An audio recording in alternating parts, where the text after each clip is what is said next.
नमस्कार, स्वागत छ दर्शकवृन्द यहाँहरूलाई कार्यक्रम विशेष सन्दर्भमा। म रोहन श्रेष्ठ। विशेष सन्दर्भको आजको यस श्रृङ्खलामा हामी पछिल्लो राजनैतिक अवस्थाले जनतामा निराशा उत्पन्न गराइरहेको छ। आखिर यो व्यवस्थाले हामीलाई के दियो त? के गणतन्त्र प्राप्त गरेको यही दिन देख्नलाई हो? कहाँनिर गएर हामी चुक्यौँ? लगायतका प्रश्नहरू, थुप्रै प्रश्नहरू यति बेला नेपाली जनताको मानसपटलमा घुमिरहेको छ। आखिर कहाँनिर हामी चुक्यौँ? अबको निकास के हुन सक्छ? दोष कसको? लगायतका विषयमा आज हामी कुराकानी गर्न गइरहेका छौँ। त्यसको लागि आज हामीसँग हाम्रो स्टुडियोमा राजनैतिक विश्लेषक डाक्टर सुरेश आचार्य आज हामीसँग हुनुहुन्छ। स्वागत छ यहाँलाई। मैले सुरुमा अलिकति पृष्ठभूमिको दौरानमै भनिहालेँ, यति बेला नेपाली जनता चरम निराशामा छ। अझ झन् यो कोभिड क्राइसिसको बेलामा राजनैतिक दलहरूले, सरकारले जस्तो किसिमको रवैया देखाए, यसले त झन् बढी चाहिँ वितृष्णा, राजनीतिप्रतिको वितृष्णा, नेतृत्वप्रतिको वितृष्णा नेपाली जनतामा छाएको छ। कसरी विश्लेषण गर्नुहुन्छ यो अवधिलाई? रोहनजी, तपाईँले जुन कुरा भन्नुभयो, अहिले त अब यो कोरोना जुन किसिमले भइरहेको छ, जनता जुन किसिमले थुनिएर रहनु परेको छ र राजनीतिक पार्टी, सत्ताधारी पार्टीले जुन किसिमले कार्यहरू गरिरहेको छ, त्यसले पक्कै पनि जनता निराश नहुनुपर्ने त कुरै छैन। तर हामीले यसो भनिरहँदा यो अहिलेको मात्रै घटना यसमा चाहिँ कारण चाहिँ छैन। यसलाई हामीले इतिहासको चाहिँ विश्लेषण गरेर यसमा आउनुपर्छ। नेपालमा हामीले जुन खालको, नेपाल एउटा देश होइन, पृथ्वीनारायण शाहले युनिफिकेसन गरेको यो देश र जुन किसिमका राजतन्त्रमा एउटा चाहिँ मुलुकको रूपमा नेपाल रहेको थियो। अब यो पृष्ठभूमिमा हामीले इतिहासदेखि जाँदै यो इतिहासका धेरै उतार चढावहरू देख्यौँ र यो देशमा धेरै राष्ट्रवादी मान्छेको दर्दनाक अन्त्य भएको देख्यौँ। भीमसेन थापादेखि कतिपय पछिल्लो समयका राष्ट्रवादी मान्छेहरूको चाहिँ दर्दनाक अन्त्य भएको पनि देख्यौँ। त्यसले गर्दा के देखियो भने यो देश जुन चीन र भारतको बिचमा अवस्थित एउटा सानो मुलुक भनेर हामी भन्छौँ, तर जोग्राफिक हिसाबले योभन्दा साना मुलुकहरू संसारभरि छन् र धेरै राम्रो आर्थिक उन्नति, सामाजिक प्रतिष्ठा, राजनीतिक प्रतिष्ठा बचेर संसारमा चम्किरहेका छन्। स्विजरल्यान्ड बनाउँछु भन्नेहरूको लागि स्विजरल्यान्ड नै नेपालभन्दा चाहिँ। अब यो तपाईँले अहिले चाहिँ जुन प्रश्न गर्नुभयो, यसमा चाहिँ हामी अलिकति टाढा नजाउँ। हामी राणा शासनको अन्त्यपछिकै पेरिफेरीमा यो देशको राजनीति 2007 सालकै पेरिफेरीको चाहिँ राजनीतिमा चाहिँ नेपालको राजनीति त्यहीँ अड्किएको छ। तपाईँले प्रजातन्त्र भन्नुहोस्, गणतन्त्र भन्नुहोस्, जनतन्त्र भन्नुहोस्, त्योभन्दा अगाडि यो देश जान सकेको छैन। त्यसले गर्दा यहाँ अब यो तपाईँले दोषीको भागी लगाउनु भयो भने कुनै पात्र पनि यहाँ दोषको कमी छैन। हिजो तपाईँले कतिपय मान्छेहरूले राजा हुँदा राम राज्य थियो भन्ने सुनिन्छ, त्यो पनि होइन। हिजो तपाईँ जब देशमा प्रजातन्त्र आयो 7 सालमा, तपाईँले 7 सालदेखि 15 सालमा राजा त्रिभुवनका गतिविधि हेर्नुभयो भने पनि उहाँका पनि त्यति राम्रा गतिविधिहरू थिएन। तपाईँ 7 सालमा जब प्रजातन्त्र आएपछि त्यो चुनाव गराउन त्रिभुवनले पनि धेरै चाहिँ तपाईँको चाहिँ छल गर्नुभएको थियो। यो इतिहासमा कतिपय कुरा आएको छैन।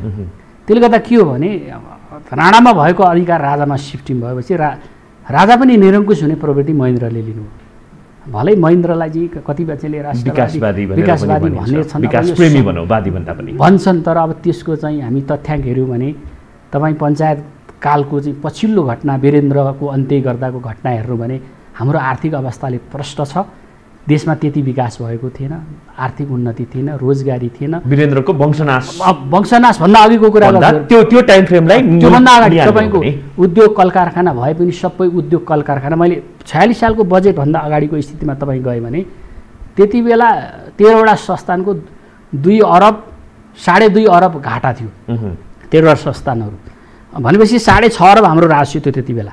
भनेपछि हेर्नुहोस् त हालत के थियो भन्दा अब अहिले आयो भने करिब त्यही पृष्ठभूमिमा छ भने हामी 7 सालदेखि अहिले आउँदा हामीले कुनै कल कारखाना राम्रो चलाउन सकेनौँ, कुनै उद्योग खोल्न सकेनौँ, कुनै शैक्षिक संस्था राम्रो बनाउन सकेनौँ, कुनै बाटो राम्रो बनाउन सकेनौँ भनेपछि तपाईँले भनेको प्रजातन्त्र, तपाईँले भनेको एकदम जनतालाई माया गर्ने राजतन्त्र, यो मान्छेले भनिरहेका छन् आफ्नो इन्ट्रेस्टमा, आफू पद पाउने नाममा कोही राजावादीहरू चाहे प्रजातन्त्र होस् अथवा राजतन्त्र किन नहोस् अथवा चाहिँ पछिल्लो समयमा चाहिँ गणतन्त्र नै किन नहोस्, यो विभिन्न तन्त्रमा पनि जनताको लागि चाहिँ केही पनि हुन सकेन भनेर भन्न खोज्नुभयो। एकदम प्रवृत्तिको कुरा गर्यो। जो मान्छे सत्तामा बस्छ त्यो मान्छेले आफूलाई चाहिँ, मैले अहिलेसम्म भन्दैछु, अहिलेका प्रधानमन्त्री एउटा डेमोक्रेटिक सिस्टमले भएका प्रधानमन्त्री हुन् कि अहिलेका प्रधानमन्त्रीको गतिविधि डेमोक्रेटिक सिस्टमलाई राम्रो बनाउने छ कि अहिलेका प्रधानमन्त्री यो देशको विकास गर्नमा उनका सबै एक्टिभिटीहरू चाहिँ सञ्चालित छन् कि अहिलेका प्रधानमन्त्रीले जनताको सेवामा दत्तचित्त भएर लागेका छन् कि अहिलेका प्रधानमन्त्रीले आएपछि देशमा सबै रूपान्तरण भयो। सम्पूर्ण नेपाली जनताले यसको उत्तर दिन्छन्, दिइरहेका छन्, बुझेका छन्। त्यसले गर्दा तपाईँले के भन्छन् भने अब यहाँ मान्छेको इन्ट्रेस्ट के हुँदो रहेछ, राजनीतिमा आफू सत्तामा पुग्नको लागि कोही मान्छे राष्ट्रवादी भइदिने, कोही मान्छे विदेशीलाई गाली गरिदिने, होइन, कोही मान्छेले नयाँ नयाँ तपाईँको नारा ल्याइदिने, तर त्यो नारा अनुसार केही पनि काम नगर्ने, जनतालाई झुटो आश्वासन मात्रै दिने। यही सरकारको मैले कुरा गर्छु। रेल बिजुली, अब रेल कहाँ गयो अहिले, पानी जहाज कहाँ गयो भन्नुहोस् त, चाइनामा आउने रेल कहाँ गयो त अहिले, प्रक्रियामा बजेटमा कहाँ गयो अहिले बजेट, तपाईँलाई म प्रक्रियामा छ भनिन्छ नि, होइन। त्यो ढाँट्ने, छल्ने, जनतालाई भ्रम पार्ने प्रवृत्तिहरू अहिलेको राजनीतिमा आयो, सबभन्दा खतरनाक कुरो हो। तर एउटा कुरो याद गर्नुहोस्, यो देशको डेमोक्रेसीलाई कसैले पनि खोसेर खोस्न सक्ने स्थितिमा चाहिँ छैन। भलै जनताहरू आज नेपाली जनता नेपालमा जुन किसिमले इज्जत र प्रतिष्ठाका साथ बाँच्न पाउनुपर्ने अवस्था हुनुपर्यो त्यो भएन। भलै आज 50औं लाख मान्छेहरू विदेशमा आफ्नो रोजगारीको लागि जानु परेको छ, अवसरको लागि जानु परेको छ। यो देशलाई चाहिँ एउटा प्रतिष्ठित देश बनाउनको लागि, यो देशलाई विकसित देश बनाउनको लागि कतिपयले गर्ने भूमिका पनि यो देशमा गर्न नसकेर बाहिर पलायन हुनुपर्ने स्थिति भएको छ। तर पनि यो देशको चाहिँ डेमोक्रेसीलाई अथवा यो देशको राष्ट्रियतालाई मान्छेले, यहाँ कसैले खेतीपाती गरी खाने बेलो बनाएका छन्, कसैले भारतलाई देखाएर, सुन्नुहोस्, भारतलाई देखाएर राष्ट्रियता खतरादेखि अहिलेसम्मको चाहिँ थोरै ब्रिफिङ गर्नुभयो, होइन, एनालिसिस गर्नुभयो। त्यो कालखण्डमा यदि हेर्ने हो भनेदेखि कुनै पनि पात्र अथवा कुनै पनि प्रवृत्ति सही भएको पाइँदैन भनेर चाहिँ भन्नुभयो। के कारणले गर्दाखेरि चाहिँ त्यो कुनै पनि तन्त्रमा चाहिँ जनताको लागि त्यो तन्त्र बन्न सकेन भन्ने पनि प्रश्न चाहिँ यहाँ रेज हुन सक्छ। होइन, मैले त्यसले भनेको हामी राजनीतिक संस्कारको कुरा गरौँ। हाम्रोमा के भयो भने राजतन्त्रात्मक मुरो, हेरिडेटरी किङ्सी भन्नु, के अरे हेरिडेटरी तपाईँको चाहिँ राजतन्त्र, होइन, मोनार्की सिस्टम चलायो। उनीहरूको जुन खालको चाहिँ राणाहरूले जुन खालको अमन चयन शैली आफू शासन चलाउँदा गरे त्यही खालको शैलीमा राजाहरू गए। पछिल्लो महेन्द्रपछि तपाईँ अहिले ज्ञानेन्द्रलाई चाहिँ एकदम चाहिँ ठुलो राष्ट्रवादी भन्ने मान्छेहरू छन्। तपाईँ वीरेन्द्रको पालाको पनि तपाईँ माइक्रो लेभलमा विश्लेषण गर्नु भने दरबार जनताको लागि त्यति सहज थिएन। त्यो दरबार, त्यहाँ दरबारमा ठुलो डिभिजन थियो। धीरेन्द्र ज्ञानेन्द्रका गतिविधिहरू र महारानीका गतिविधि जनतालाई मन परेको थिएन त्यति बेला। केही पञ्चहरू, मण्डली प्रवृत्तिहरू, तपाईँको अहिले कमल थापाहरू छन् जुन मान्छे प्रवृत्तिहरू अहिले नै आइरहेछन्, उनीहरूको गतिविधि त्यति बेला ठिक थिएन, तपाईँको जनताको लागि थिएन। स्वयं राजाको संस्था चलाउनको लागि उसलाई चाकरी गर्ने भन्दा त्यहाँ केही पनि भएन। यदि भएको थियो भने तपाईँले ऐतिहासिक रूपमा मान्छेको विश्लेषणहरू हेर्नुहोस्। त्यसले गर्दा म भन्दैछु त्यसपछि अब त्यो भएन, ठिक छ, एकताको प्रतीक त थिए नि भनेर पनि भनिन्छ नि। अहिले त्यसरी चाहिँ ब्रिफिङ पनि हुन थालेको छ। होइन, अब यसलाई तपाईँको यो देश भूगोल हो, तपाईँको राष्ट्र अव्यवस्था त त्यति बेलामा थिएन नि भनेर पनि बुझाइ छ। एउटा कुरा चाहिँ पक्का, एउटा कुरा चाहिँ के हो भने वीरेन्द्रले चाहिँ एउटा चाहिँ अन्तर्राष्ट्रिय लेभलमा एउटा प्रोटोकल, देशको प्रोटोकललाई चाहिँ मेन्टेन गरेका थिए। जसरी अहिलेका नेताहरू विभिन्न राजदूतहरू धाउँछन्, ठुल्ठुला प्रधानमन्त्री भएका मान्छेहरू, त्यो प्रोटोकल चाहिँ राजाले चाहिँ मेन्टेन गरेको थियो। इभन गिरिजा प्रसाद कोइरालाले पनि त्यो प्रोटोकललाई चाहिँ मेन्टेन गरेको थियो। अब अहिलेको नेतृत्वलाई त तपाईँ हेर्नुहुन्छ भने कुन नेता कुन एम्बेसी जाँदैन र कुन नेताले अर्कालाई दलाल भन्दैन, कुन नेता दलाल छैन। यो धेरै नेताहरू चाहिँ तपाईँको यो पृष्ठभूमिमा हुर्किएका, पालिएका र जनतालाई चाहिँ तपाईँको चाहिँ नेगेटिभ कुरा भनौँ न, यो चाहिँ भ्रम फैलाएर नक्कली राष्ट्रवादी भएर जनतालाई चाहिँ झुक्क्याएर शासन सत्तामा पुगिरहेको सन्दर्भ छ। यसको उदाहरण, सबभन्दा ठुलो उदाहरण चाहिँ अहिलेको केपी शर्मा ओलीलाई लिन सकिन्छ, जसले चाहिँ जनतालाई झुक्क्याएर राष्ट्रवादको खोल ओढेर। तर उनले त आफ्नो विकासको चाहिँ फेरिस्तै प्रस्तुत गर्नुहुन्छ पटक पटक। झन् पछिल्लो समय हेर्ने हो भने त हरेक दिन जस्तो चाहिँ उहाँले विकासे फेरिस्तहरू चाहिँ सार्वजनिक गर्नुहुन्छ, विकास भनेको मैले यो गरेँ त्यो गरेँ भनेर। त्यसरी हेर्ने हो भनेदेखि चाहिँ अलिकति बर्ड्स आई भ्यूबाट चाहिँ हेर्ने हो भने, एरियल भ्यूबाट हेर्ने हो भनेदेखि चाहिँ फेरि केपी ओलीले गरेको पनि छ भन्ने किसिमका चाहिँ आवाजहरू पनि होइन। त्यो भ्रम हो। तपाईँ राष्ट्रियता भनेर उहाँले भ्रम खेलाउनु भयो। त्यो राष्ट्रियता पनि उहाँ कसैबाट निर्देशित राष्ट्रियता रहेछ। अहिले उहाँका गतिविधिले थाहा भयो, उहाँले के गर्दै हुनुहुन्छ, नागरिक विधेयकमा उहाँले के गरिरहनु भएको छ होइन, अहिले के कसरी लम्पसार पर्नुभएको छ। उहाँले हिजो तपाईँको चाहिँ कालापानीको केस किन ल्याउनु भएको रहेछ होइन, त्यो पनि प्रष्ट रूपमा देखिसक्यो उहाँका गतिविधि किन रहेछन्। र उहाँको के देखियो भने वास्तवमा जुन पार्टी, जुन उद्देश्य लिएर उहाँले पार्टी एकता गर्नुभयो होइन, उहाँले आफू सत्तामा जाने भर्याङ मात्रै बनाएको रहेछ नि प्रष्ट छ। र उहाँमा अब त्यो अहिले भनौँ न 2/3 भनेर भनिन्थ्यो, भले म त्यसलाई चाहिँ त्यो 2/3 भन्दैन थियो, त्यो चाहिँ स्वार्थको गठबन्धनले गरेको। तर उहाँका गतिविधि हेर्दा एउटा नेता जसले चाहिँ देशलाई नेतृत्व गर्नुपर्ने, जसले चाहिँ पार्टीलाई मिलाएर लानुपर्ने हो, जसलाई देशलाई मिलाएर लानुपर्ने, त्यो कर्म त गर्नु भएन। हुँदाहुँदै उहाँ घट्दै अहिले अल्पमत घट्दै उहाँ चाहिँ अहिले चाहिँ विभिन्न हरकत गरेर जालझेल गरेर उहाँले चाणक्य पढ्या भने रहेछ होइन, चाणक्य पढेर पारङ्गत हुनुभएको ओली भनेर मैले कहीँ सुनेको थिएँ। चाणक्यमा नि उहाँले त्यो धनानन्दको रोल चाहिँ निर्वाह गरिरहेको, छल गर्ने, झुट गर्ने, भ्रम पार्ने, विरोधीलाई सखाप पार्ने, त्यो गर्नको लागि जे पनि गर्ने। तपाईँको अहिले कतिपय यो देशलाई ब्रह्मलुट गर्ने, अहिले तपाईँ कति ब्रह्मलुट भइरहेछ। तर उनले त त्यही नै भनिरहेका छन् नि होइन, उनलाई काम गर्न नदिएर। अझ त्यसमा पनि के भनिन्छ भनेदेखि चाहिँ अरूको स्वार्थको कारणले गर्दाखेरि मुलुकको स्वार्थ एकातिर पर्यो, त्यही कारणले गर्दाखेरि मैले आज चाहिँ यो कदम चाहिँ चाल्नु पर्यो भन्ने किसिमको चाहिँ अभिव्यक्ति पनि रहन्छ होइन। उहाँको चाहिँ मैले तपाईँलाई के भने दोष कसको हो त? ठ्याक्कै दोष त यो मान्छेको मनोवृत्तिको हो। सबभन्दा ठुलो मनोवृत्तिको शिकार ओलीजी नै हुनुहुन्छ। उहाँले डेमोक्रेटिक नर्म्स र भ्यालुलाई लत्याउनु भएको छ, देशको संविधानलाई लत्याउनु भएको छ, देशको कानुनलाई लत्याउनु भएको छ, आफ्नो एजेन्डालाई पनि लत्याउनु भएको छ। उहाँले गरेका कुरालाई नि लत्याउनु, फगत उहाँलाई सत्तामा कसरी टिकिरहने भनेर उहाँ लाग्नु भएको छ। उहाँ राम्रै तरिकाले लागेको भएन, त राम्रो तरिकाले लाग्नु भएन। उहाँ एकदम छल नीतिमा लाग्नुभयो, झालझेल गर्नुभयो। वास्तवमा त्यो गरिरहनु पर्ने आवश्यकता। त्यसले गर्दा उहाँसँग त्यो नलेज पनि भएको चाहिँ म देख्दिनँ। उहाँलाई लाग्ला यो देशमा चाहिँ राजतन्त्र फाल्ने मान्छेले ओलीको तानाशाही सहँदैन, यो कुरा उहाँले बुझ्नु भएको छ। उहाँले जति सपना देख्यो भने हदै भयो 2 महिना 3 महिना 6 महिना होला, त्यसपछि ओलीको राजनीति यो देशमा चल्दैन। किनभने उहाँ यति बदनाम हुनुभएको छ कि विभिन्न तपाईँको उहाँलाई डेमोक्रेट नेता भनेर भन्नै सुहाउँदैन। अबको चुनावमा फेरि जनताले चाहिँ ओली नै भन्छन् भनेर चाहिँ भन्ने उहाँको भ्रम हो। अब कम्युनिस्ट पार्टीको चाहिँ अस्तित्व यो देशमा चाहिँ खतरामा परेको छ। त्यो खतरामा पर्ने मान्छे चाहिँ मुख्य नायक चाहिँ ओली नै हुनुहुन्छ। र जनताले यो कुरा बुझिया छन्, यो कम्युनिस्टबाट देश चल्दैन। किन भन्दा कन्ट्राडिक्टरी मैले जुन कम्युनिस्ट आइडियोलोजी यो देशमा जसरी आयो, हिजो पञ्चायतदेखि उहाँहरू जसरी पञ्चायतको चुनावमा नि भाग लिनु, जहिले पनि अवसरवादी राजनीति गर्दै नेपालको कम्युनिस्ट आन्दोलन बढेको देखिन्छ। त्यही अवसरवादमा टेकेर सबतिर अवसरवादी राजनीति, तपाईँ राष्ट्रियताको सवालमा नि अवसरवाद, फरेन रिलेसनमा पनि अवसरवाद, विकासमा पनि अवसरवाद भन्दा उहाँको कुनै कन्क्रिट देशको लागि भिजन, यो देश यसरी बनाउनु भने कुनै प्लान प्रोग्रामहरू छैन, कुनै दिगो रणनीति छैन। अघिल्लो वर्षको बजेटमा आएको प्रोग्रामहरू अहिलेको बजेटमा सबै काटिएका छन्। अब अहिले चुनाव हुन्छ भने नयाँ नयाँ कुराहरू उहाँले दिनुभएको छ। भलै अब यो अहिले सबै विवादको विषय भएको छ मानिसहरूले। अब उहाँको मलाई तपाईँले देख्नुहुन्छ कुनै पनि नागरिक समाज, कुनै पनि राजनीतिक पार्टी, कुनै पनि बौद्धिक समुदायले यो कुरालाई मन पराएका छैन। केपी ओलीलाई पृष्ठभूमिमा राखेर चाहिँ अवसरवादको कुरा जोड्नु भएर सिङ्गो कम्युनिस्ट आन्दोलनलाई नै यति बेला चाहिँ प्रश्न चिन्ह राख्दिनु भयो। तर सरसर्ती यदि विगतलाई हेर्ने हो भनेदेखि त कम्युनिस्टलाई नै बढी पत्याएका हुन् कि नेपाली जनताले भनेर पनि त्यहाँ केही चुनावहरूमा चाहिँ देखिएको अवस्था रहेको थियो नि। अनि यस्तो हो, अब यो नेपाल चाहिँ अहिले पनि तपाईँलाई 25% जनता चाहिँ गरिबीको रेखामुनि छन् होइन।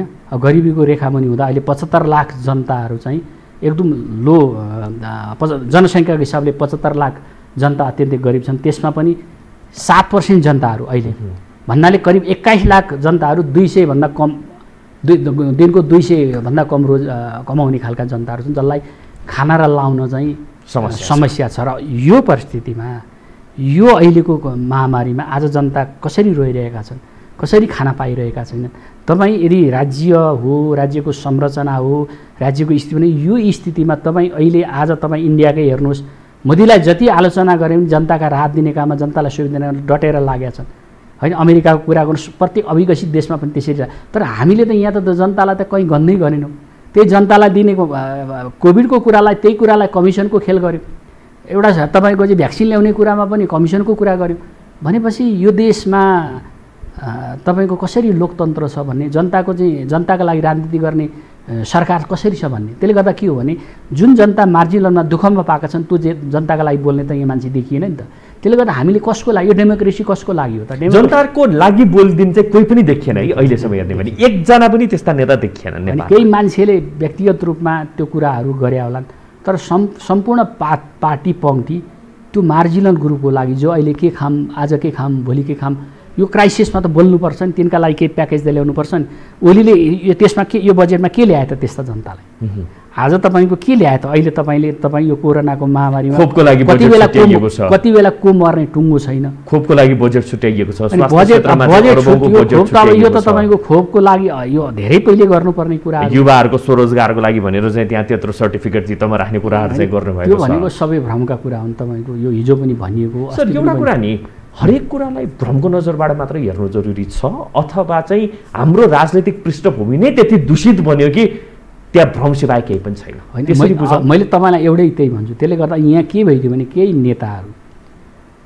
नेताहरू जनताको गरिबीको देखेर राजनीति, गरिबीलाई देखाएर राजनीति, सबभन्दा गरिबीलाई देखाएर राजनीति गर्ने कम्युनिस्ट राजनीति हो। काङ्ग्रेस राजनीति थियो भन्ने कुरा। अब अरू पनि पार्टी आइडियोलोजी कम्युनिस्ट आइडियोलोजी गरिबीलाई देखाएर, कम्युनिस्टको चाहिँ पपुलारिटी हुनको पछि त्यही गरिबी हो क्या। यो कम्युनिस्ट चाहिँ गरिबीको लागि बोल्छ भनेर त्यो गरिबीको लागि चाहिँ उनीहरूले त्यो नारा दिए, उनीहरू सत्तामा जान पनि सफल भइरहेछन्। तपाईँले अहिले 46 साल पछि हेर्नु करिब काङ्ग्रेस र कम्युनिस्ट बराबरी नै सत्तामा गएको देखिन्छ। त्यसको ओनरसिपमा उनीहरूको बराबर नै भागीदारी देखिन्छ। भले काङ्ग्रेसले कतिपल्ट सरकार चलायो होला, कम्युनिस्टले कति सरकार चलाएर, तर तपाईँले समग्र डेभलपमेन्टको भिजनलाई हेर्नु भने उनीहरूको स्पष्ट कन्क्रिट डेभलपमेन्टको भिजन कहीँ पनि देखिँदैन। कम्युनिस्टको पनि देखिएन र कङ्ग्रेसले पनि त्यो खालको भिजनहरू कन्क्रिट रूपमा जनताका लागि जाने कुराहरू गर्न सकेको देखिँदैन। त्यसले गर्दा के भइदियो भने अहिले यो पृष्ठभूमिमा यत्रो डेमोक्रेसी भनेको जनताको कुरो हो नि। अघि मैले भने जनताका लागि हुनुपर्ने हो नि, विकास हुनुपर्ने हो नि, विकास गाउँसम्म जानुपर्ने हो नि होइन। अघि मैले हाम्रा सम्भावनाहरू, नेपाल जस्तो देशमा धेरै अथक सम्भावनाहरूलाई पहिचान गर्ने पनि कामहरू सरकारले गरे। मात्रै आफै सत्तामा जाने, सत्तामा गएपछि त्यही राजा महाराजा शैली। अहिले तपाईँले हेर्नुहोस्, राजा वीरेन्द्रको भन्दा ओली र विद्या भण्डारीको के कम छ र तपाईँको शैली? केही कम देख्नु भएको छ र? उनीहरू सिम्पल थिए त्यति बेलाका राजा भने। उनीहरूको हाउभाउ हेर्नुहोस्, उनीहरूले गर्ने प्रवृत्तिहरू हेर्नुहोस्, उनीहरूको पछाडि गर्ने गतिविधि हेर्नुहोस्, के कमी छ र? त्यसले गर्दा डेमोक्रेसी जनताले छानेको प्रतिनिधिले त्यो गतिविधि गर्ने पनि होइन। त्यसले गर्दा हामीले जुन प्रजातान्त्रिक मूल्य र मान्यता जनतालाई जाने, जनताको स्वर प्रधानमन्त्री हुने, सुविधा दिने, महिला राष्ट्रपति हुने भनेर आज संविधानको संरक्षणकर्ता राष्ट्रपतिको भूमिकालाई नेपाली जनताले कसरी हेरिरहेका छन्? आज 2/3 प्रधानमन्त्रीले गर्ने भूमिकालाई नेपाली जनताले कसरी हेरिरहेका? त्यसले गर्दा के हो भने यो सबै भ्रमको राजनीति, जनतालाई झुक्क्याएर, जनतालाई ठगी गरेर, छल गरेर जुन सत्तामा पुगेर आफ्नो दुनो सुझ्याउने काम यहाँका राजनीतिक पार्टीका सिनियर नेताहरू, मैले कतिपय त्यो कुरा काङ्ग्रेसमा नि बढी चाहिँ अहिले कम्युनिस्टमा त्यो कुरा देखिरहेछ, भइरहेको छ। निश्चय नै अहिले तपाईँले भने जनताहरू चाहिँ धेरै निराश हुनुपर्ने स्थिति छ। वास्तवमा हामीले धेरै गर्न सक्ने यो नेपालमा। मैले तपाईँलाई एउटा कुरा भनौँ, 19औँ शताब्दीमा स्विजरल्यान्ड पनि ल्यान्डलक कन्ट्री हो। आज स्विजरल्यान्डले चाहिँ 19औँ शताब्दीमा औद्योगिकरण गरेर स्विजरल्यान्ड कहाँ पुग्यो? स्विजरल्यान्ड तपाईँले कसरी उसले आफ्नो पहिचान बढायो? त्यसले मेन पशुपालनलाई फोकस गरे होइन, खाद्यान्न प्रडक्सनलाई उसले फोकस गर्यो, अनि तपाईँबाट ब्याङ्किङ सेक्टरमा उसले हात हाल्यो होइन। क्वालिटीका, संसारभरि क्वालिटीका सामान चाहिँ अहिले स्विजरल्यान्डमा पाइन्छ भने कत्रो आज स्विजरल्यान्डको $60,000 पर क्यापिटा इन्कम भएको स्विजरल्यान्ड, तपाईँले त्यसको मोडल ल्यान्डलक कन्ट्री हो। अब हामी कहाँमा खै सम्भावना छैन र जडीबुटीको सम्भावना छैन, हामी कहाँमा चाहिँ फलफुलको सम्भावना छैन, हामी कहाँ पशुपालनको सम्भावना छैन। खोइ त भिजन तपाईँको, खोइ त भिजन कुन प्लानिङले यो कुरा लिएर गयो, कुन नेताले यो कुरालाई बोकेर गयो? त्यो समर्पण त चाहियो नि जनताको। कुराले बिगार्यो, व्यक्तिले बिगार्यो, पात्रले बिगार्यो, प्रवृत्तिले बिगार्यो, या चाहिँ नेपालमा खेल्न खोज्ने अरू धेरै फ्याक्टरहरूको कारणले गर्दाखेरि होइन। यो हामीले तपाईँलाई अरूलाई दोष दिने कामै छैन, स्वयं नेपाली व्यक्तिको प्रवृत्तिले बिगार्यो, हाम्रो राजनीतिक संस्कार र संस्कृतिले बिगार्यो। हाम्रो सबैको इच्छा राजा भन्ने भयो।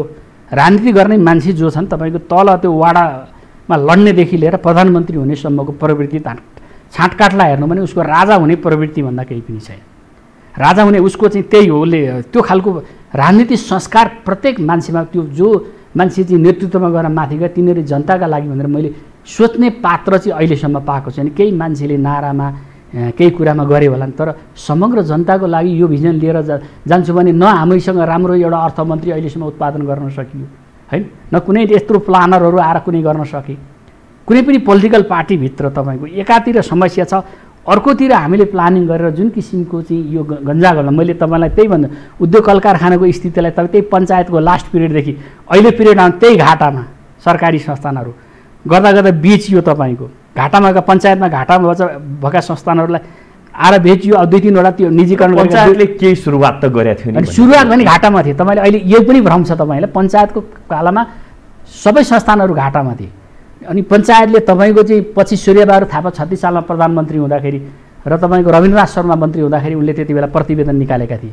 संस्थानहरूको घाटा अघि मैले भने बजेट तपाईँको चाहिँ 2 अरब 2.5 अरब रुपियाँ चाहिँ घाटा ती संस्थानहरूलाई चाहिँ दिनुपर्ने स्थिति थियो, जबकि देशको चाहिँ 6.5 अरब चाहिँ राजस्व उठ्थ्यो त्यति बेला। भनेपछि त्यो दर्दनाक स्थिति देखेर लिबरलाइजेसनमा गएको काङ्ग्रेस सरकारले निजीकरण गर्दै जाँदा अहिले भएका 3वटा संस्थान चाहिँ बेचिएका नाफामा छन्, अरू सबै त्यो संस्थान कुनै पनि उद्योगहरू छैनन्। भनेपछि आज हामीले कुनै पनि राम्रो उद्योग इस्टाब्लिस गर्न सकेनौँ।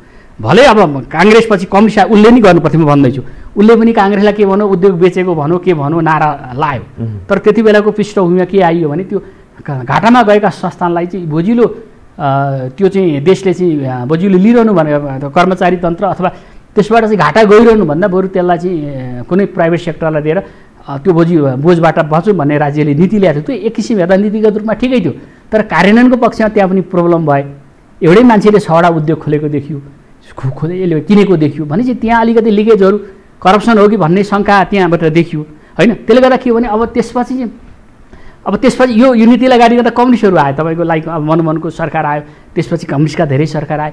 खोइ त उहाँहरूको स्पष्ट औद्योगिक नीति त्यसो भए त खोइ कुन उद्योग खुलो त? अहिले त हामी त तपाईँको न कृषि क्षेत्रलाई हामीले प्राथमिकता दिएका छौँ, न उद्योग कल कारखानालाई हामीले प्राथमिकता। कुनै पनि उद्योग कल कारखाना कुनै पनि कृषि राम्ररी चल्ने स्थिति। तपाईँ आज एउटा व्यवसायी हुनुभयो भने तपाईँले उद्योग कल कारखाना खोल्नुमा तपाईँलाई बाँच्न गाह्रो छ। नेपालको औद्योगिक नीति त्यस्तो खालको बनाइएको छ भन्नाले कतिपय साथीहरूको हामीले समस्या सुन्छौँ होइन। किन भन्दा अब इन्डिया र चाइनाको चाहिँ ओपन बोर्डरले गर्दा हाम्रो चाहिँ यो ब्युरोक्रेसी र पोलिटिक्सले के गर्ने भने हाम्रा सामानलाई नबेचेर उता चाहिँ तपाईँ काटलिङ गरेर उता चाहिँ कमिसन खाएर उनीहरूका सामानहरू बिना रोकटोक दिएर दिने स्थिति भएको छ। त्यसले गर्दा हाम्रा स्वदेशी उद्योगपतिहरू पनि त्यसमा खुसी छैनन्। धेरै उनीहरू कतिपयका उद्योग कल कारखाना कम्पिटिसन गर्न नसकेर क्लास भइरहेको घाटा गइरहेको स्थिति छ। भनेपछि राज्यले संरक्षण गर्ने नीति कहाँ लियो त उद्योगीलाई व्यापारीलाई? त्यो पनि भएन। त्यसले गर्दा तपाईँले इन्डियाकै हेर्नु भने झारखण्डमा जानु भने एक खालको पोलिसी छ, अर्कोतिर भने एक खालको पोलिसी छ। त्यहाँ त सब्सिडी दिने, फेसिलिटी दिने, ट्याक्स फ्री दिने नीतिहरू छन्, तर हामी कहाँ यो जोनलाई यहाँ गर्ने, यो जोनलाई यहाँ गर्ने भनेर कहीँ पनि छुट्याइएन। मात्र के भने एउटा चाहिँ हाइपोथेटिकली एउटालाई गाली गर्ने, अर्कालाई गाली गर्ने। अब अहिले कुनै पनि डेटा नबुझिकन पञ्चायतले चाहिँ यस्तो गरेको थियो भनेर गाली गर्ने। अनि अहिले मैले तपाईँले केही मान्छेको पञ्चायतमा धेरै राम्रो थियो, राजा महेन्द्रले धेरै राम्रो होला, सर्टेन कुरामा अब महेन्द्र राजमार्ग त्यो राम्रो कसैले पनि गरेको छ। किनभने तपाईँलाई मैले यो भन्दैछु 50 वर्षमा देश कहाँ पुग्दो रहेछ। ल मैले बङ्गलादेशकै उदाहरण दिएँ मैले तपाईँलाई। बङ्गलादेशको अहिले इकोनोमिक ग्रोथ 8 रेट छ। बङ्गलादेशको करिब 18 कि 22 करोड पपुलेसन छ। तपाईँको 40 अरबको चाहिँ अहिले चाहिँ उसले इम्पोर्ट गर्छ तपाईँको। भनेपछि हिजो र आजलाई मूल्याङ्कन गर्ने हो भने नेपालीको भविष्य पनि यस्तै हो भनेर बुझ्दा हुन्छ एकदम। किनभने होइन यो दुःख पाउने कुरामा त यो चाहिँ किन यही खालको नीति हुने, यही खालका राजनीतिक पार्टीको एटिट्युड हुने, यही खालको नेतृत्व हुने, यही किसिमले आन्तरिक प्रजातन्त्र पार्टीभित्र नहुने, अर्को लिडरसिप आउन नसक्ने भने अहिलेको जुन समग्र लिडरसिपबाट यो देशलाई बर्बादी भन्दा केही पनि देखिँदैन। यो साह्रै पेसिमिस्टिक कुरा भएन र? आशावादी नै भएनौ नि त हामी। होइन आशावादी हुने मैले भने, तर एउटा यति हुँदा पनि तर यो एउटा पक्ष हुँदा पनि यो देशको डेमोक्रेसी जाने, जनताका अधिकार कुण्ठित हुने, कुनै देशले चाहिँ अतिक्रमण यो देशलाई लिइहाल्ने त्यो भ्रमबाट चाहिँ मुक्त भएपछि कसैले नि यो देशलाई चाहिँ अतिक्रमण गर्नेवाला छैन। मात्रै हाम्रो प्रवृत्ति जुन छ, राजनीतिक पात्रहरू जुन राजनीतिक पात्रहरू छन्, एमबेसी धाउने राजनीतिक पात्रहरू छन्, ती राजनीतिक पात्रले भ्रम क्रिएट गरेर आफै विदेशी दलाल भएर राष्ट्रियताका नारा लाउने धेरै राजनीतिक पार्टीका महानुभावहरू हुनुहुन्छ जो चाहिँ एमबेसीमा धाउनुहुन्छ र जनतालाई इन्डियाले यसो गरौँ, चाइनाले यसो गरौँ भनेर भ्रम क्रिएट गर्दै हुन्छ।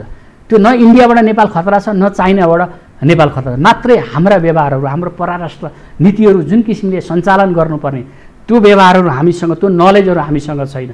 त्यो आफू ढङ्ग नपुर्याउने अनि गाली गरेर अहिले तपाईँले अहिले राजदूत नियुक्तिको प्रकरणमा हेर्नु भने विदेशी कक्षा पढेका मान्छेलाई राजदूत बनाएर चाहिँ पठाउन थालियो, पैसा खाएर राजनीति नियुक्ति गर्न थालियो सरकारबाट भनेपछि अनि परराष्ट्र सम्बन्ध कसरी मेन्टेन हुन्छ, अनि राम्रो परराष्ट्र सम्बन्ध कसरी कायम हुन्छ? चाहे नेपाली काङ्ग्रेस होस्, चाहे एमाले होस्, चाहे माओवादी होस्, राष्ट्रियता भन्ने कुरा चाहिँ हाम्रो नेपाली लिडरहरूमा भएन। राष्ट्रियता त यदि तपाईँकै कुरालाई सापनी एमबेसी धाउने, एमबेसीबाट पैसा लिने भन्ने कुरालाई चाहिँ यदि राष्ट्रियता सबैलाई एउटै बास्केटमा राष्ट्रियता त मागी खाने भाँडो हो।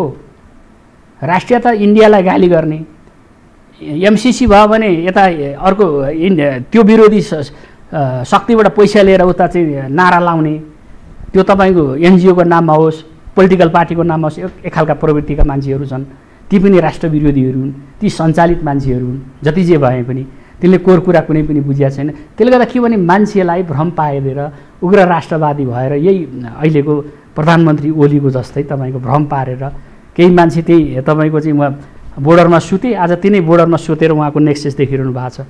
आज तिनैको उनीहरूको घाँटी जोडिएको छ भनेपछि कसको राष्ट्रवाद के हो भनेर त्यो परीक्षण भइसक्यो, त्यो परीक्षण भएर आइसक्यो को राष्ट्रवादी त्यत्रो घुमेको भूमि फिर्ता लिने, त्यस्तै गरेर चाहिँ अयोध्याको नाममा चाहिँ एकदम बगावत गर्ने किसिमको अथवा चाहिँ उनीहरूलाई हाम्रै कहाँ जन्मेको भनेर चाहिँ खुला हृदय लिएर भन्न सक्ने भनेर चाहिँ त्यसरी छवि क्रिएट गरिएको छ नि। यो त ओलीले तपाईँको बिजेपीको संस्थापनको चाहिँ चाकरी गरे हो, आफ्नो सत्ता टिकाउनको लागि। यही अहिलेका राम हामी कहाँ जन्मेको यिनै अनैतिक गतिविधि गर्नका लागि, यिनै संविधान मिच्नको लागि त्यो गरेर रामको नाम बजाएर, धर्मको नाम बजाएर, त्यो त झन् शत्रुता मोलेको जस्तो होइन र?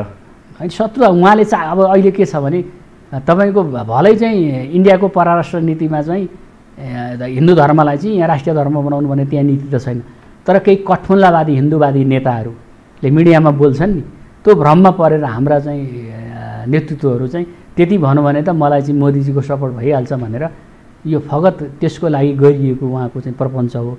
अब भलै त्यसमा कतिपय चाहिँ गतिविधिहरू उहाँका होलान्, आफ्नो सत्ता त्यसबाट लम्बिन्छ भन्ने कुरा होला, तर जुन किसिमका गतिविधिहरू वर्तमान प्रधानमन्त्रीबाट अहिले भएका छन्, यो देशको चाहिँ बदनामी गर्ने, संविधानलाई कुल्चिने, विकासलाई अवरोध गर्ने, जुन खालको एउटा चाहिँ गलत संस्कारको चाहिँ विकास जुन गरिएको छ, त्यसले गर्दा यो देशलाई अझ 15 वर्ष धकेल्न चाहिँ ओलीका गतिविधिले चाहिँ काम गरेको देखिन्छ। उहाँको जुन किसिमका चाहिँ गतिविधिहरू छन्, अब उहाँलाई लाग्ला मैले जे गरे नि हुन्छ, मैले चाहिँ यो संविधानलाई फाल्न सक्छु, मैले संविधानलाई उल्लङ्घन गर्न सक्छु, मैले जे गरे नि हुन्छ भन्ने उहाँको मान्यता देखिन्छ। तर उहाँले यो बुझ्नु भएको छैन कि हिजो राजा ज्ञानेन्द्र पनि भागेरै गएका थिए, छोडेकै थिए। त्यसले गर्दा ओली कुनै महाराजा पनि होइन, केही पनि होइन। त्यसले गर्दा यो भ्रमबाट उहाँ मुक्त भएर राजनीति गरेको भए, एउटा सहनशील राजनीति गरेको भए, त्यो चाहिँ उहाँको राजनीति लामो समयमा जुन बाटो, जुन ट्र्याक, जुन प्रवृत्तिमा उहाँ जानुभयो, त्यसले गर्दा उहाँले इन्डियाले बोकेको भने हिजो चाहिँ तपाईँको चाहिँ अन्तिम तालमा त राजा राख भनेकै हो नि इन्डियाले। तपाईँको 63 सालको आन्दोलन हुँदा इन्डियाले चाहे यहाँ राजतन्त्र टिको, राजाको स्पेस दिनु पऱ्यो भनेर तपाईँको इन्डियाले तपाईँको आफ्ना प्रतिनिधि डिप्लोमेटिक रूपमा पठाएकै हो नि। करण सिंह पनि आए, पछि चाहिँ तपाईँको चाहिँ त्यहाँको सचिवलाई नै पठाइयो जो नेपालको एम्बेसडर भएको। तर सम्भवतः समय धेरै घर्किसकेको थियो, अझ त्यसमा पनि अहिले आएर अहिले व्याख्या हुन्छ भनेदेखि गिरिजा प्रसाद कोइरालाको राष्ट्रपति बन्ने एउटा उद्देश्यको कारणले गर्दाखेरि अथवा त्यो सपनाको कारणले गर्दाखेरि पनि यो भयो भन्ने किसिमका चाहिँ होइन। त्यो होइन, तपाईँ त्यसलाई यसरी बुझ्नुहोस् क्या, राजाले अधिकारले जनता चाहिँ सडकमा उत्रे के, यति बुझ्नुहोस्। राजाले अधिकार नलिएको, राजा चुपै लागेर बसेको, संवैधानिक ट्र्याकमा बसेको भए सहानुभूति हुन्थ्यो होला।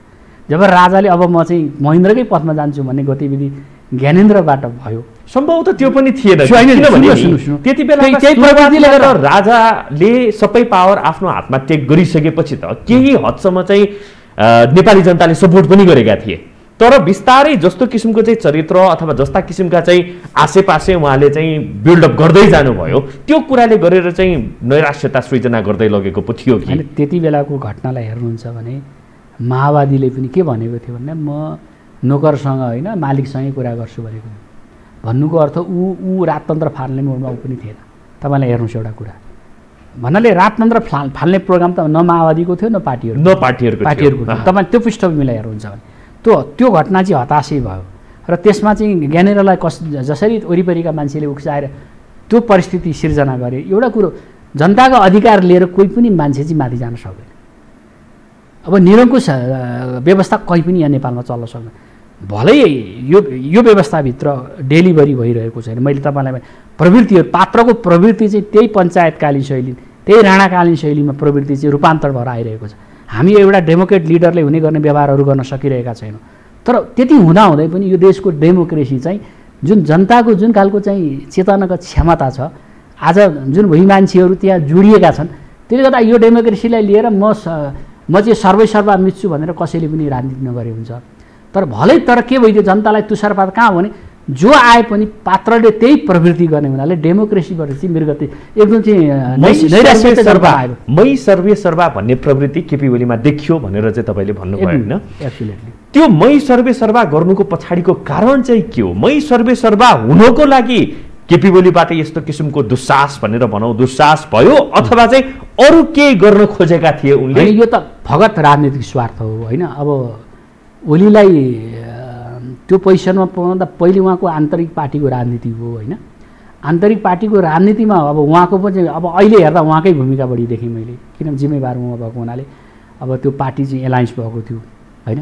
अब त्यो एलायन्स स्वार्थकै रहेछ। अब ओली र चाहिँ प्रचण्डको चाहिँ भागभण्डाको राजनीति चाहिँ जुन अगाडि बढ्न सकेन त्यसले समस्या गर्यो। जेन्टलम्यान एग्रिमेन्ट भयो। त्यसपछि त्यो एमाले पार्टीभित्रको आन्तरिक समस्या भनेको त्यहाँभित्रका भिन्न स्पेसमा भएका लिडरहरूको बिचको कोअर्डिनेसनलाई ओलीले मेन्टेन गरेन र अरूले पनि त्यही बार्गनीको राजनीतिमा जाँदा जाँदा ओलीले एकल रूपमा पेलेर जाँदा 47 सालमै फर्किने कुरा त होइन नि होइन। यो तपाईँलाई मान्छेलाई कति भ्रम छ। नेपालमा तपाईँले जति भन्नुहोस् नेपालमा राजतन्त्र फिर्केर आउँदैन एउटा मान्नुहोस् तपाईँ। राजतन्त्र किन त्यो खालको राजतन्त्रको लिगेसी अब नेपालमा छैन। मैले यदि वीरेन्द्रकै नेचर हुन्थ्यो भने तपाईँले सुन्नु वीरेन्द्रकै नेचर हुन्थ्यो अलिकति जनतामा सहानुभूति। तपाईँलाई अहिले मैले भन्दैछु नि जो राजा भन्दैछन् नि अहिले कमल थापाहरू, अहिले कमल थापा चाहिँ ओलीसँग चाहिँ अहिले अरूलाई गाली गर्दै आइसके स्पेसमा आफ्नो हैसियत देखाइसके। हिन्दू राष्ट्रको लागि त्यत्रो नेपाली जनताले चाहिँ भोट दिँदाखेरि त केही गर्न सकेनन् भन्ने कुरा पनि छ। धर्मले चाहिँ सधैँ बिजेपी जस्तो पार्टी भइरहन्छ र धर्मको नाममा चाहिँ चुनाव जितिन्छ र धर्मको नाममा त उसले जितेको हिजो जित्थ्यो नि त। धर्मको नाममा राजनीति हुँदैन। केही मान्छेलाई भ्रम छ, केही मान्छेलाई अब इन्डियामा चाहिँ आरएसएस भयो त्यो भयो भनेर भ्रम छ। अब आरएसएस भनेको संसारको सबभन्दा ठुलो सङ्गठन हो। त्यो सबै इन्डियाको जस्तो चाहिँ राजनीति नेपालमा हिन्दू धर्मबाट यहाँ हुन्छ भन्ने। डाक्टर आचार्य तपाईँले कुराकानीको दौरानमा नि एउटा कुरा के इङ्गित गर्नु पर्यो भने न त त्यति बेलाका चाहिँ पोलिटिकल पार्टीहरूले चाहेको थियो राजतन्त्र फाल्न अथवा चाहिँ न चाहिँ भर्खर मेन स्ट्रिममा आएको माओवादीले चाहेको थियो भनेपछि यो बिचमा के ग्यापिङ भयो त? के कुराले गर्दा चाहिँ स्वाप आउट भयो त? साँच्चै नै नेपाली जनताले नरुचाकै कारणले गर्दा स्वाप भयो सकियो अथवा चाहिँ अरू केही फ्याक्टरले काम होइन? त्यहाँ त तपाईँले अघि गिरिजाबाबुको कुरा गर्नुभयो नि तपाईँले। अब यो चाहिँ राजतन्त्र जानमा सबभन्दा ठुलो फ्याक्टर चाहिँ कङ्ग्रेसै हो र राजतन्त्रले जहिले पनि कङ्ग्रेसलाई दुःख दियो। तपाईँले हेर्नुहोस् हिजो बिपीलाई पनि राजतन्त्रले भयङ्कर दुःख दियो। सुन्नुहोस् है म पृष्ठभूमि भन्दैछु। तपाईँ बिपी जो 2 जनमत ल्याएको बिपी, जो 7 सालको राजनीतिको हिरो बिपी, जो सशक्त आन्दोलन गरेर राणाहरूको शासन हत्याउने बिपीलाई 7 देखि 15 सालको बिचमा कति षड्यन्त्रहरू भएको छ तपाईँले इतिहास हेर्दै थाहा हुन्छ। त्यहाँ उसलाई आउन नआउन दिनको लागि अरू पात्रलाई ल्याउनको लागि त्रिभुवनले राजा महेन्द्रले खेल गरेको देखिन्छ। त्यसले गर्दा पछि तपाईँ जब अघि मैले भने जब चाहिँ राणाको अधिकार राजामा गयो, सेना राजामा गएपछि राजाहरू चाहिँ निरङ्कुश भए र अब त्यही 2/3 सरकारलाई त्यति गर्दा पनि बिपीको सिद्धान्त त संवैधानिक राजतन्त्र थियो, राजतन्त्र लोयल थियो। 33 सालमा चाहिँ तपाईँको जब इन्डियामा त्यो चाहिँ यो साउथ एसियामा जुन किसिमको स्थिति भयो बिपीले चाहिँ त्यति बेला मेलमिलापको नीतिले राजा र मेरो घाँटी जोडिएको छ भनेर आउनुभयो। नेसनालिटीको सन्दर्भमा त्यो चाहिँ अझै पनि त्यसको महत्त्व छ। अब त्यो लिएर आए होइन, त्यो लिएर आए भन्नाले उहाँले अहिले अब राजा नै हुनुपर्छ, यो देशको स्वाधीनताको लागि त लड्नु पऱ्यो नि जनता मिलेर भन्ने सन्दर्भसँग उहाँको त्यो रिलेटेड। त्यसले गर्दा त्यहाँ धोका भयो। 46 सालपछि तपाईँ गिरिजाप्रसाद प्रधानमन्त्री भइसकेपछि अब जुन किसिमले गतिविधि हुँदै हुँदै पछि गयो, पछि आएर जब माओवादीसँग मिलेर काङ्ग्रेसलाई किनारा लाउने प्रयास भएको थियो, ज्ञानेन्द्र र के अरे तपाईँको चाहिँ माओवादी मिलेर काङ्ग्रेसलाई किनारा लाउने प्रयास भएपछि तपाईँको गिरिजाप्रसादको त्यो बुझेर माओवादीसँग डाइलोग गर्नुभएको काम। अनि त्यो डाइलोग उनीहरूको त्यो डाइलोग माओवादीले दुईतिरै खुट्टा टेक्यो। तैँले प्रचण्डलाई तपाईँ चिन्नुहुन्छ नि, उसले जता फाइदा हुन्छ त्यता लाग्यो, दुईतिरै खुट्टा टेक्यो। उसलाई काङ्ग्रेससँग पनि लोयलिटी थिएन, राजा ऊ सत्तामा आउन चाहन्थे, पावरमा आउन चाहन्थे, आफ्नो सेप आफू हुन राजनीतिक सेप हुन चाहन्थे। त्यसले गर्दा गर्दै परिस्थितिले के भइदियो भने राजा ज्ञानेन्द्रको कदमले चाहिँ के अरे ज्ञानेन्द्र ज्ञानेन्द्र भनेछु के अरे गिरिजाप्रसाद कोइराला र प्रचण्डलाई चाहिँ एउटा धुरीमा पुग्यो। त्यो जब दिल्लीको 12 बुँदे एग्रिमेन्टबाट जुन कुराहरू आयो त्यसपछि ज्ञानेन्द्रको प्रवृत्तिले गर्दा इन्डियाले तपाईँलाई चाह्यो त्यो कुराहरू के भने ज्ञानेन्द्र बच्न सकेन। र त्यति बेला चाहिँ अब त्यसरी पेलिएको गिरिजाप्रसाद त्यो आफ्नो पहिलो राजनीतिक सिद्धान्तलाई त्यागेर गणतन्त्रमा गयो। आजको यो कुराकोलाई चाहिँ हामीले सरस्वती हेर्ने हो भने सबै कुरा गएर चाहिँ कहाँनिर गएर टुङ्गिन्छ त भन्दाखेरि पदलोलुपता अथवा भन्दाखेरि सत्ता स्वार्थमा गएर चाहिँ टुङ्गिन्छ। अझै पनि यही सत्ता स्वार्थको कारणले गर्दाखेरि 2007 सालदेखि आजसम्म आइपुग्दा पनि परिवर्तन आउन सकेन भनेर चाहिँ तपाईँको कुरालाई चाहिँ हामीले विश्लेषणात्मक ढङ्गबाट बुझ्यौँ। भन्दाखेरि चाहिँ अब के त अबको निकास के त, न त राजतन्त्रात्मक नेपालबाट नेपालले निकास पाएको थियो, न त गणतन्त्रात्मक नेपालबाट नेपालले चाहिँ निकास पाएको छ। भनेपछि अबको बाटो चाहिँ के त? अबको बाटो त प्रष्ट छ। हेर्नुहोस्, ओलीले चाहिँ आफ्नो सत्ता लम्ब्याउन संविधान मिचिएको छ प्रष्ट। त्यो अदालतले त्यो कुरालाई चाहिँ जसरी अस्ति गरेको थियो संसद फेरि पुनःस्थापना गर्छ, त्यो ठाउँै छैन नगर्ने, त्यो भएपछि फेरि एकपल्ट लिकमा आउँछ, फेरि ओलीले फेरि त्यो चाहिँ गर्न सक्छन्। त्यसले गर्दा के हुन्छ भने ओलीले लम्ब्या 2 महिना 3 महिना 4 महिना त्यो चाहिँ सत्ता लम्बिन्छ, त्यहाँभन्दा ओलीको जाने ठाउँ छैन, ओलीको विकल्पै छैन। त्यसले गर्दा यो अहिलेको स्थिति जानेको, तर एउटा सम्भावना किन अहिले संविधानमा जुन खालका गतिविधिहरू यो संविधानलाई चाहिँ भत्काउने, संविधानलाई बिगार्ने प्रयत्नहरू जुन शक्तिहरूबाट भइरहेको छ त्यसलाई फिडब्याक ओलीले दिइरहेका छन्।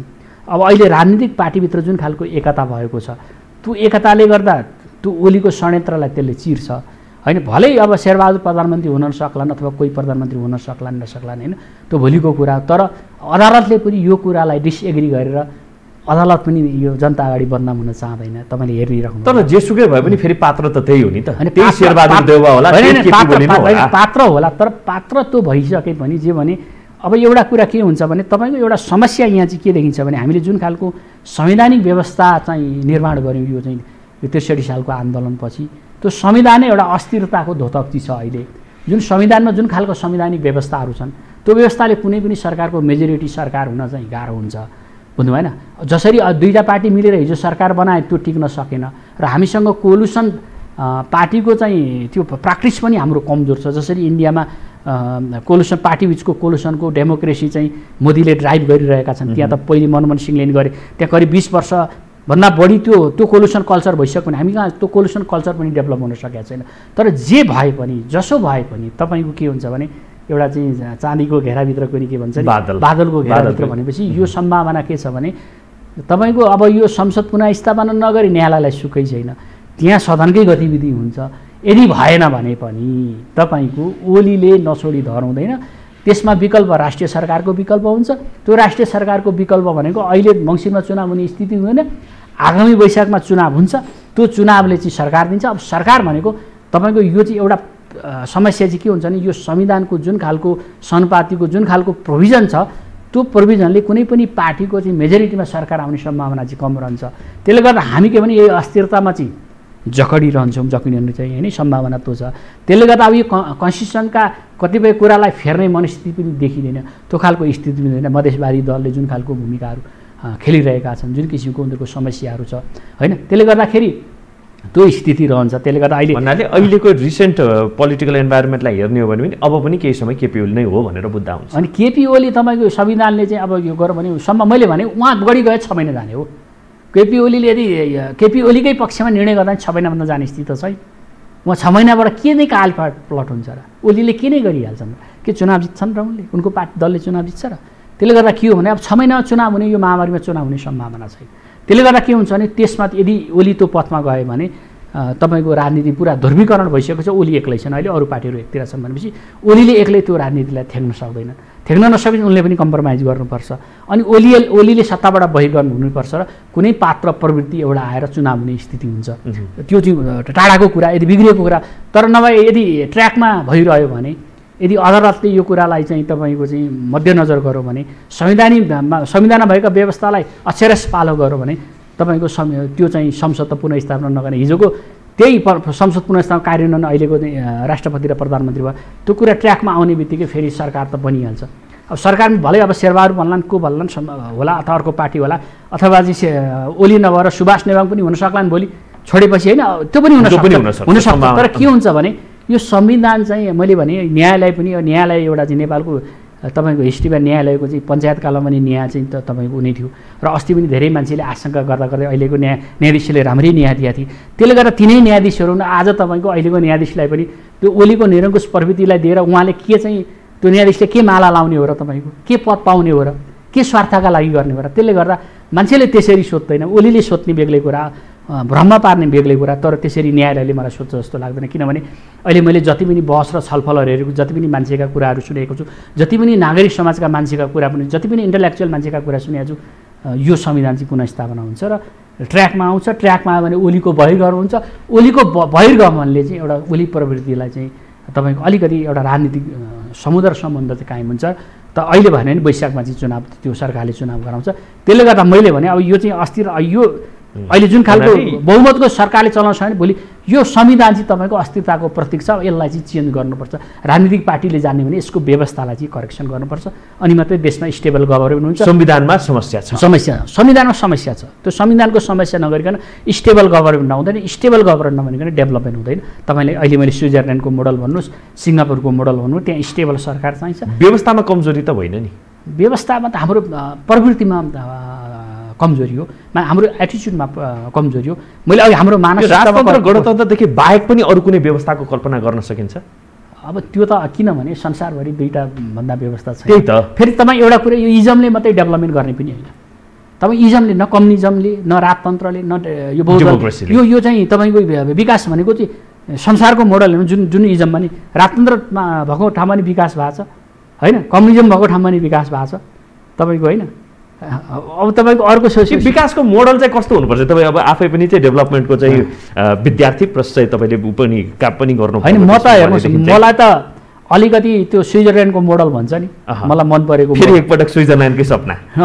स्विजरल्यान्डको मोडल भनेको हाम्रो अवस्थालाई, हाम्रो अवस्थासँग परिचित हुने, के हाम्रो स्रोत र साधनसँग परिचित हुने, त्यही खालको चाहिँ उद्योगहरू खोल्ने, त्यही खालको बजारको मेन्टेनेन्स गर्ने।